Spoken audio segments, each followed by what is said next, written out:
जय श्री राधे कृष्ण। आप सभी का आपके अपने YouTube channel BK Mishra present में बहुत बहुत स्वागत है। आइए आज आप सब सुनेंगे संतान सप्तमी व्रत की कथा। संतान सप्तमी का व्रत, यह व्रत भाद्रपद मास शुक्ल पक्ष की सप्तमी तिथि के दिन धारण किया जाता है। इसे मुक्ताभरण, फल सप्तमी, संतान सप्तमी आदि नामों से जाना जाता है।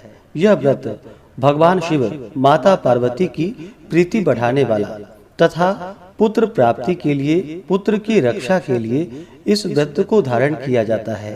संतान सप्तमी के दिन, इस दिन विशेष प्रकार से भगवान शिव, माता पार्वती का तथा साथ में शिव परिवार का पूजन करना चाहिए और संतान सप्तमी का डोरा या कंगन बना करके उसे धारण करना चाहिए। कथा आदि का श्रवण करना चाहिए। शिव चालीसा, शिव स्तोत्रों आदि का पाठ करना या श्रवण करना चाहिए। इससे भगवान शिव जी प्रसन्न होकर के अपने भक्तों के सभी प्रकार के मनोरथ की सिद्धि करते हैं। संतान इच्छुक भक्तों को संतान लाभ की प्राप्ति होती है तथा संतान की रक्षा और उन्नति होती है। तो आइए सुनते हैं संतान सप्तमी व्रत की कथा। तो बोलिए प्रेम से भगवान भोलेनाथ की जय, माता पार्वती की जय, सर्वदेवी देवता की जय। बहुत समय पहले की बात है। एक बार भगवान श्री कृष्ण ने युधिष्ठिर को बताया कि किसी समय मथुरा में लोमस ऋषि आए थे। मेरे माता पिता देवकी तथा वसुदेव ने भक्ति पूर्वक उनकी सेवा की, तो ऋषि ने उन्हें कंस द्वारा मारे गए पुत्रों के शोक से उबरने के लिए आदेश दिया कि हे देवकी, कंस ने तुम्हारे कई पुत्रों को जन्म लेते ही मारकर तुम्हें पुत्र शोक दिया है। इस दुख से मुक्त होने के लिए तुम संतान सप्तमी का व्रत करो। राजा नहुस की रानी चंद्रमुखी ने भी यह व्रत किया था, तब उसके भी पुत्र नहीं मरे। यह व्रत तुम्हें भी पुत्र शोक से मुक्त करेगा। देवकी ने पूछा कि हे देव, मुझे व्रत का पूरा विधान बताने की आप कृपा करें ताकि मैं विधि पूर्वक व्रत संपन्न करूं। लोमस ऋषि ने कहा। लोमस ऋषि ने उन्हें व्रत का पूजन विधान बताकर व्रत कथा बताई। नहुस अयोध्यापुरी का प्रतापी राजा था। उसकी पत्नी का नाम चंद्रमुखी था। उसके राज्य में ही विष्णुदत्त नामक एक ब्राह्मण रहता था। उसकी पत्नी का नाम रूपवती था। रानी चंद्रमुखी तथा रूपवती में परस्पर घनिष्ठ प्रेम था। एक दिन वे दोनों सरयू में स्नान करने गई। वहां अन्य स्त्रियां भी स्नान कर रही थी। उन स्त्रियों ने वहीं पार्वती शिव की प्रतिमा बनाकर विधि पूर्वक उनका पूजन किया। तब रानी चंद्रमुखी तथा रूपवती ने उन स्त्रियों से पूजन का नाम तथा विधि पूछी। उन स्त्रियों में से एक ने बताया, हमने पार्वती सहित शिव की पूजा की है। भगवान शिव का डोरा बांधकर हमने संकल्प किया है कि जब तक जीवित रहेंगी तब तक यह व्रत करती रहेंगी। यह मुक्ताभरण व्रत सुख तथा संतान देने वाला है। उस व्रत की बात सुनकर उन दोनों सखियों ने भी जीवन पर्यंत इस व्रत को करने का संकल्प करके शिव जी के नाम का डोरा बांध लिया। किंतु घर पहुंचकर वे संकल्प को भूल गई। फलतः मृत्यु के पश्चात रानी वानरी तथा ब्राह्मणी मुर्गी की योनि में पैदा हुई। कालांतर में दोनों पशु योनि छोड़कर पुनः मनुष्य योनि में आए। चंद्रमुखी मथुरा के राजा पृथ्वीनाथ की रानी बनी तथा रूपवती ने फिर एक ब्राह्मण के घर जन्म लिया। इस जन्म में रानी का नाम ईश्वरी तथा ब्राह्मणी का नाम भूषणा था। भूषणा का विवाह राजपुरोहित अग्निमुखी के साथ हुआ। इस जन्म में भी उन दोनों में बड़ा प्रेम हो गया। व्रत भूलने के कारण ही रानी इस जन्म में भी संतान सुख से वंचित रही। प्रौढ़ावस्था में उन्हें एक गूंगा तथा बहरा पुत्र जन्मा, मगर वह भी 9 वर्ष का होकर मर गया। भूषणा ने व्रत को याद रखा था, इसलिए उसके गर्भ से सुंदर तथा स्वस्थ 8 पुत्रों ने जन्म लिया। रानी ईश्वरी के पुत्र शोक की संवेदना के लिए एक दिन भूषणा उससे मिलने गई।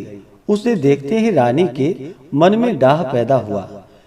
उसने भूषणा को विदा करके उसके पुत्रों को भोजन के लिए बुलाया और भोजन में विष मिला दिया, परंतु भूषणा के व्रत के प्रभाव से उसका बाल भी बाका न हुआ। इससे रानी को और भी अधिक क्रोध आया। उसने अपने नौकरों को आज्ञा दी कि भूषणा के पुत्रों को पूजा के बहाने यमुना के किनारे ले जाकर के उन्हें गहरे जल में ढकेल दिया जाए। किंतु भगवान शिव और माता पार्वती की कृपा से इस बार भी भूषणा के बालक व्रत के प्रभाव से बच गए। परिणामतः रानी ने जल्लादों को बुलाकर आज्ञा दी कि ब्राह्मण बालकों को वध स्थल पर ले जाकर मार डालो, किंतु जल्लादों द्वारा बेहद प्रयास करने पर भी बालक न मर सका। यह समाचार सुनकर रानी को बहुत ही आश्चर्य हुआ। उसने भूषणा को बुलाकर सारी बातें बताई और फिर क्षमा याचना करके उससे पूछा कि हे सखी, किस कारण तुम्हारे बच्चे नहीं मर पाए? भूषणा बोली, क्या आपको पूर्व जन्म की बात स्मरण नहीं है? रानी ने आश्चर्य से कहा, नहीं, मुझे तो कुछ भी याद नहीं है। तब उसने कहा, सुनो, पूर्व जन्म में तुम राजा नहुष की रानी थी और मैं तुम्हारी सखी। हम दोनों ने एक बार भगवान शिव का डोरा बांधकर संकल्प किया था कि जीवन पर्यंत संतान सप्तमी का व्रत किया करेंगी, किंतु दुर्भाग्यवश हम भूल गई और व्रत की अवहेलना होने के कारण विभिन्न योनियों में जन्म लेती हुई अब फिर मनुष्य जन्म को प्राप्त हुई है। अब मुझे उस व्रत की याद आई थी, इसलिए मैंने व्रत किया। उसी के प्रभाव से आप मेरे पुत्र को चाहकर भी नहीं मरवा सकी। यह सुनकर रानी ईश्वरी ने विधि पूर्वक संतान सुख देने वाला यह मुक्ताभरण व्रत रखा तथा व्रत के प्रभाव से रानी पुनः गर्भवती हुई और एक सुंदर बालक को जन्म दिया। उसी समय से पुत्र प्राप्ति और संतान की रक्षा के लिए यह व्रत प्रचलित है। इसे मुक्ताभरण या संतान सप्तमी के नाम से जाना जाता है। तो बोलिए प्रेम से भगवान भोलेनाथ की जय, माता पार्वती की जय, सर्वदेवी देवता की जय। इसी प्रकार से जो भी भक्त सच्ची श्रद्धा के साथ नियम और निष्ठा के साथ संतान सप्तमी का व्रत धारण करते हैं, भगवान शिव जी का पूजन करते हैं, कथा श्रवण करते हैं, तो भगवान शिव अपने भक्तों के सभी प्रकार के मनोरथ की सिद्धि करते हैं तथा सुख समृद्धि का आशीर्वाद प्रदान करते हैं। संतान इच्छुक भक्तों को संतान की प्राप्ति होती है तथा संतान की रक्षा होती है। संतान सप्तमी का व्रत जो भी धारण करते हैं उन्हें चाहिए कि संतान सप्तमी के दिन सुबह ब्रह्म मुहूर्त में उठ करके नित्य क्रियाओं से निवृत्त होकर के गंगा नदी में या घर के नहाने के पानी में ही थोड़ा सा गंगा जल मिला करके स्नान करना चाहिए। शुद्ध वस्त्र धारण करके व्रत के लिए मन में संकल्प लेना चाहिए। भगवान शिव जी से प्रार्थना करनी चाहिए कि हे भगवान भोलेनाथ, हे माता पार्वती, आज मैं संतान सप्तमी का व्रत धारण करने जा रहा हूँ या करने जा रही हूँ। इस प्रकार से भगवान से प्रार्थना करें। आपके मन में जो भी इच्छा हो, जो भी कामना हो, वह भगवान से कहनी चाहिए। और इस दिन जो कि निराहार रहते हुए पूजन की तैयारी करनी चाहिए। शुद्धता के साथ पूजन का प्रसाद तैयार करना चाहिए। इसके लिए खीर, पूरी व गुड़ के 7 पुए, फिर 7 मीठी पूड़ियाँ तैयार कर लेनी चाहिए। यह पूजा विशेष करके दोपहर के समय में कर लेनी चाहिए। पूजन के लिए एक अच्छा सा जगह ले, वहाँ पे चौका लगा करके वहाँ पर एक चौकी रखे। चौकी पे भगवान शिव जी के लिए सफेद वस्त्र और माता पार्वती के लिए लाल वस्त्र बिछा करके उनकी फोटो या प्रतिमा को स्थापित करनी चाहिए और कलश स्थापित करनी चाहिए। सबसे पहले गौरी गणेश का पूजन कर ले, उसके बाद कलश देवता का पूजन करे। कलश में जल, सुपारी, उसमें कुछ द्रव्य यानी कि पैसा, उसके ऊपर से आम का पल्लव रख करके उसके ऊपर एक पानी वाला नारियल रखनी चाहिए और एक दीपक जलाए। घी का दीपक हो तो अपने दाहिने तरफ रखे, अगर तेल का दीपक हो तो उसे बाईं ओर रखनी चाहिए।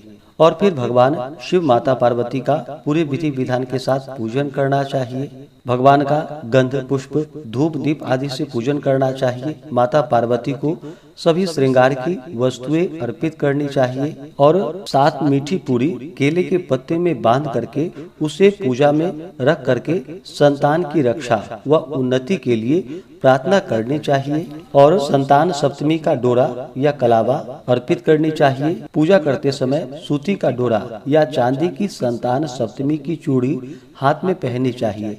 यह व्रत माता पिता दोनों भी संतान की कामना के लिए करते हैं। पूजन के बाद धूप, दीप, नैवेद्य आदि अर्पित करके संतान सप्तमी व्रत का कथा श्रवण करना चाहिए। भगवान शिव जी के स्तोत्र, चालीसा आदि का पाठ या श्रवण करना चाहिए। बहुत जगहों पर जो कि रात्रि में व्रत खोल लेते हैं, तो व्रत खोलते समय पूजन पर चढ़ाई हुई मीठी 7 पूरी उसे खा करके अपना व्रत खोलना चाहिए। इसी प्रकार से जो भी भक्त सच्ची श्रद्धा के साथ, नियम और निष्ठा के साथ संतान सप्तमी का व्रत धारण करते हैं, भगवान शिव जी का पूजन करते हैं, कथा श्रवण करते हैं, तो भगवान शिव अपने भक्तों के सभी प्रकार के मनोरथ की सिद्धि करते हैं तथा सुख समृद्धि का आशीर्वाद प्रदान करते हैं। संतान इच्छुक भक्तों को संतान की प्राप्ति होती है तथा संतान की रक्षा होती है। तो आशा करता हूँ कि यह जानकारी आपको अच्छा लगा हो। इसी प्रकार से ज्ञानवर्धक जानकारियाँ प्राप्त करते रहने के लिए, व्रत पूजा के बारे में जानने के लिए, कथा को सुनने के लिए चैनल पे अगर आप पहली बार आए हैं तो चैनल को लाल बटन दबा करके सब्सक्राइब करें, साथ में बेल आइकन घंटी को दबाएं ताकि आने वाली वीडियो का नोटिफिकेशन आपको समय से मिलता रहे। वीडियो को लाइक करें, शेयर करें।